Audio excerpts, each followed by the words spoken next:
चलिए। नमो बुद्धाय।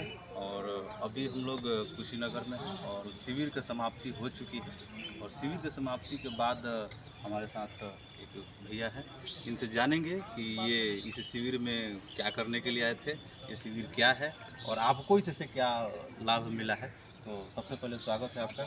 और आप अपने नमो बुद्धाय। जय जय। मैं धर्मेंद्र कुमार, प्रयागराज इलाहाबाद मध्य प्रदेश से।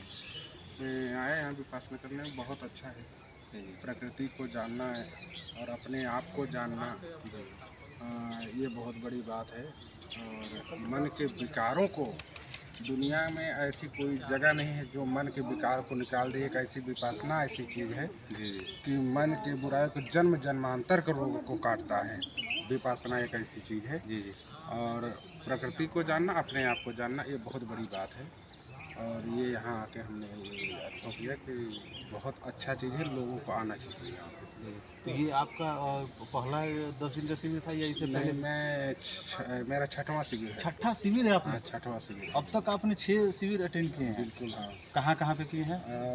3 किया यहाँ पे सारनाथ में, जी जी और एक दिल्ली, जी जी। और एक गया, और एक चौथा जगह कुशीनगर में। 4 जगह में 6 बार कर। अच्छा, 4 जगह, 4 मतलब प्लेस 4 था और जगह 6 बार आपने किया है। कुछ सारनाथ में हाँ। 3 बार किया। सारनाथ में 3 बार, ठीक है, ठीक है। तो अब तो आपको, हमको लगता है कि बहुत ज़्यादा अनुभवी है इस मामले में। भाई, कहीं भी कोई कि थोड़ा जो बार बार भाई जाता तो उस चीज़ का ज़्यादा जानकारी हो ही जाती है। जी जी फिर भी जो आपने अनुभव किया, वो भी हमने भी अनुभव किया है। और थोड़ा बहुत ज़्यादा जानकारी होगी भाई, है भी थोड़ी जी जी। बहुत। हाँ, कहीं भी। ये दूसरों के लिए, दूसरों जैसे कोई भी आपको जो देख रहा है, तो ज़्यादातर बहुत सारे लोगों के मन में अलग अलग तरीके की शंका होती है कि भाई कि ये पता नहीं क्या है। और 10 दिन बैठना, फिर वो अंतर्मन में ये क्या है, ये क्या अंतर्मन में देखने से या फिर सांस को देखते आने जाने से देखने से क्या ये सब चीज़ें ठीक हो जाती है।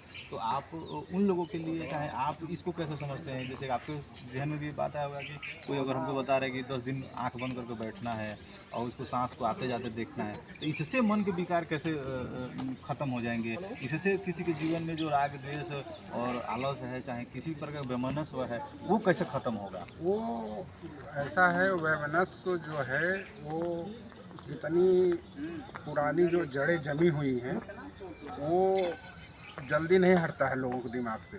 और जब वो हटेगा तो विपासना समझ में आ जाएगी। अब विपासना समझ में आ जाएगी तो मुक्ति का मार्ग मिल जाएगा उनको। तो वो अपने मुक्ति का मार्ग खोज चलने लग जाएंगे और उनको सही रास्ता मिल जाएगा और उस पथ पे चलेंगे। और जो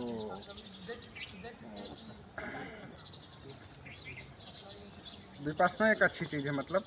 और ये जो अज्ञानता में लोग पड़े हुए हैं, अज्ञानता से जब इधर ये विपश्यना की तरफ आते हैं, प्रकृति की तरफ आते हैं, तो उनको एक अलग तरह का अनुभव होता है। मगर वो पहली बार समझ नहीं पाते हैं। वो समझते हैं कि जो चीज़ हमको घर पे हो रही है तो वही चीज़ यहाँ बता रहे हैं हमको।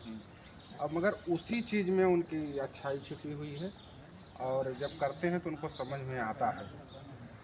बहुत अच्छी चीज़ है ये।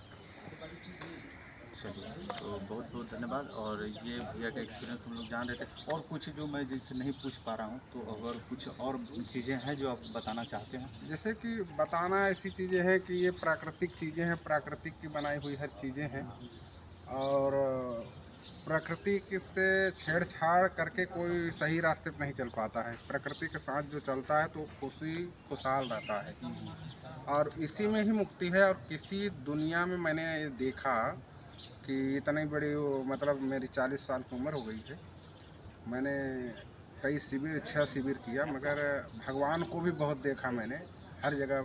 भाई, अपने अपने जो भगवान हैं वो एक अलग बात है, मगर लास्ट का जो मेन पॉइंट है वो सत्य पे ही आके टिकता है, और सत्य से बड़ा कोई नहीं है। और इसको मैं जो मेन बात कहने जा रहा था भूल रहा हूँ मैं। बहुत बढ़िया है सब मिला के। जी जी। तो भैया का पूरा जो कंसंट्रेशन था, चाहे पूरा जो सार था कि सत्य को खोजना, तो वो अपने अंदर है। आपको अपने अंदर है, वो बिल्कुल। अपने अंदर, बाहर नहीं है।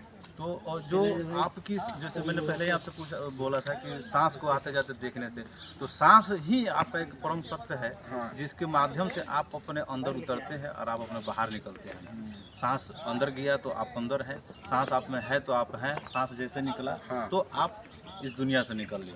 तो उस सांस के माध्यम से आप समझते हैं कि ये सब सारी चीज़ें क्या हैं। और क्या नाम बताया था आपने? धर्मेंद्र कुमार प्रयागराज। धर्मेंद्र जी थे प्रयागराज से, और अभी हमारे साथ